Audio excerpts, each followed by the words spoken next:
चीन धरती पर सबसे लंबी चलने वाली सभ्यता। चीन का इतिहास केवल एक देश की कहानी नहीं है। यह मनुष्य की बुद्धि, संघर्ष, विकास, मेहनत, दर्शन, विज्ञान और सत्ता की यात्रा का सबसे बड़ा ग्रंथ है। यह इतिहास हजारों वर्षों तक बदलते राजवंशों, महान सम्राटों, युद्धों, आविष्कारों, नदियों, दार्शनिकों और सामाजिक क्रांतियों से होकर गुजरा है। पीली नदी और यांगजी नदी के किनारे उपजी ये सभ्यता समय के साथ एक सामान्य कृषि समाज से दुनिया की सबसे शक्तिशाली और संगठित साम्राज्य में बदलती। लगभग 22,000 वर्ष पहले से चीन का सबसे पुराना मानव अस्तित्व यांगशाओ संस्कृति, लोंगशान संस्कृति के दौर से मिलता है। इनके प्रमाण बताते हैं कि चीन में लोग बहुत पहले खेती, मिट्टी के बर्तन, छोटे नगर और पशुपालन जैसी उन्नत गतिविधियां करने लगे थे। ये सभ्यताएं क्यों महत्वपूर्ण हैं? क्योंकि इन्होंने आगे चलकर चीन की विशाल सांस्कृतिक पहचान, धान की खेती, रेशम निर्माण, चीनी भाषा के शुरुआती प्रतीक, सामाजिक वर्गीकरण की नींव रखी। शिया राजवंश, शिया कथाएं और प्राचीन राजकीय दस्तावेज इसे वास्तविक बताते हैं। शिया की प्रमुख बातें: पहला, संगठित परिवार आधारित शासन, सिंचाई प्रणाली का विकास, कृषि को नियंत्रित करने वाली नीतियां, महान बाट फ्लड को रोकने का प्रयास। इसके सबसे प्रसिद्ध राजा यू महान थे, जिन्होंने बाढ़ नियंत्रण का ऐसा सिस्टम बनाया जो चीन के इतिहास का आधार बन गया। शांग राजवंश, शैंग डायनेस्टी, लंस कुक्सल 4-6 BCE, चीन का पहला सशक्त और प्रमाणित राजवंश।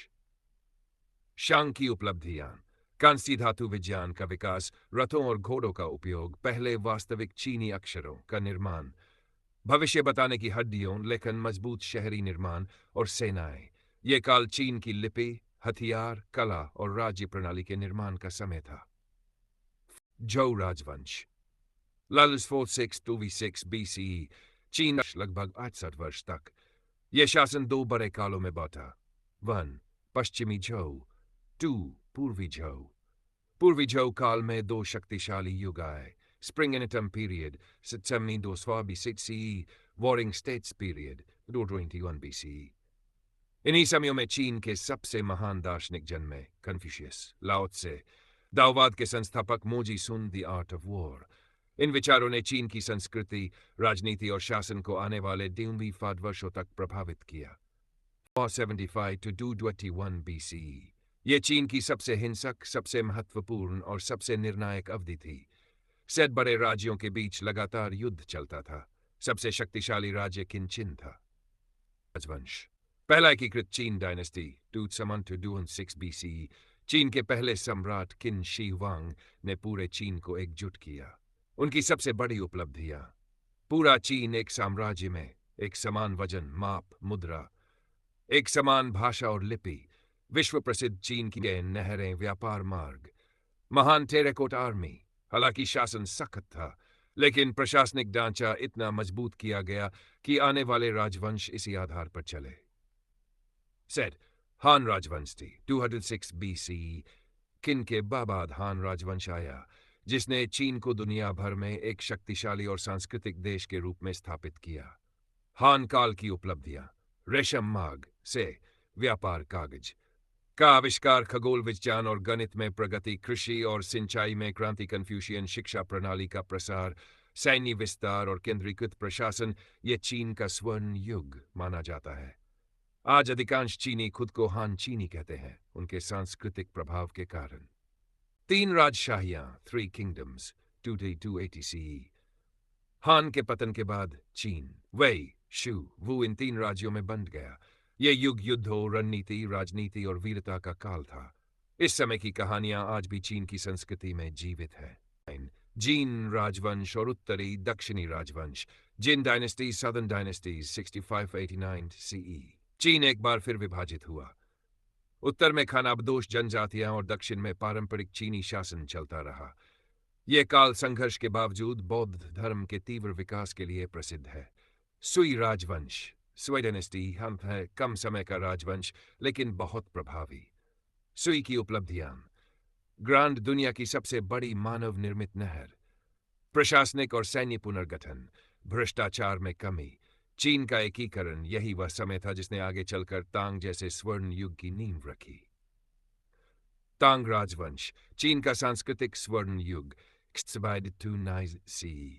तांग चीन का सबसे चमकदार, खुले विचारों वाला और विश्व प्रभावी राजवंश माना जाता है। तांग की खूबियां कला का स्वर्ण युग, कविता, साहित्य, संगीत, चित्रकला का उत्कर्ष, विदेशी व्यापार और कूटनीति, बौद्ध धर्म का सर्वोच्च विकास, सिल्क रोड का विस्तार, विश्व की सबसे बड़ी राजधानी चांगान तांग साम्राज्य आज भी चीन के सर्वश्रेष्ठ काल के रूप में जाना जाता है। नबडव सांग राजवंश 960 to 1279 चीन तकनीकी रूप से दुनिया से बहुत आगे निकल गया। सांग युग की महान उपलब्धियां कंपास बारूद, छापाखाना, कागजी मुद्रा, उन्नत कृषि, विश्व स्तर की विज्ञान तकनीक सांग काल चीन का दूसरा महान स्वर्ण युग माना जाता है। मंगोल साम्राज्य और युआन राजवंश थी 168 CE। चंगेज खान के वंशज कुबलाई खान ने चीन पर शासन किया। चीन पहली बार एक विदेशी शासन के अधीन आया। युआन शासन की विशेषताएं: एशिया और यूरोप के बीच विशाल व्यापार, राज्यों का विशाल नेटवर्क, सांस्कृतिक आदान प्रदान, मार्को पोलो की चीन यात्रा, लेकिन कठोर प्रशासन और शोषण के कारण जनता असंतुष्ट रही। मिंग डायनेस्टी 368 to 640 मिंग राजवंश चीन के पुनर्जागरण के रूप में जाना जाता है। प्रमुख बातें: महान दीवार का पुनर्निर्माण, एडमिरल जेंग हे की विश्व यात्राएं, कला, चीनी मिट्टी का उत्कर्ष, कृषि व्यापार में विकास, मजबूत नौसेना, लेकिन अंत में भ्रष्टाचार और बाहरी हमलों ने इसे कमजोर किया। चिंग राजवंश 6604 to 19 CE चीन का अंतिम शाही राजवंश, यह मांचू जनजाति द्वारा स्थापित था। चिंग काल प्रारंभ में अत्यंत शक्तिशाली, विशाल साम्राज्य, कला, संस्कृति का उच्च स्तर, लेकिन 19वीं सदी में अफीम युद्ध, विद्रोह और पश्चिमी शक्तियों का दबाव बढ़ा। अंततः लैंडवाइन से डॉव में शाही शासन समाप्त हुआ। आधुनिक चीन की शुरुआत, अंत, गणराज्य की स्थापना, युद्ध, सरदारों का काल, जापान का आक्रमण, गृह युद्ध और 1909 में चीन जनवादी गणराज्य की स्थापना हुई। मध्यवन आधुनिक चीन 900 आज चीन ने भूमि सुधार, आर्थिक पुनर्निर्माण, औद्योगिकीकरण, बाजार सुधार, तकनीकी विकास, वैश्विक शक्ति के रूप में उभरना जैसे चरणों से गुजरकर आज दुनिया की दूसरी सबसे बड़ी अर्थव्यवस्था बना। भागवन समाज विशाल इतिहास का पहला विस्तृत खंड है।